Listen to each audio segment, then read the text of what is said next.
So SIR ప్రక్రియ అనేది మన ఓటర్ లిస్టుని ప్రక్షాళపరచడం, శుద్ధి చేయడమే దీని యొక్క ముఖ్య ఉద్దేశం. ఎస్ఐఆర్ స్పెషల్ ఇంటెన్సివ్ రివిజన్ ఇంతకుముందు మన రాష్ట్రంలో 2002లో జరిగింది. ఇది 24 ఏళ్ళ తర్వాత జరుగుతుంది.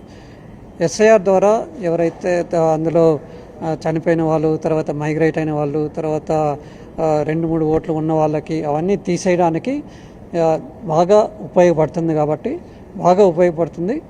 కాబట్టి ఎస్ఐఆర్ యొక్క ముఖ్య ఉద్దేశం ఎలక్ట్రల్ రోల్ని శుద్ధి చేయడం మాత్రమే.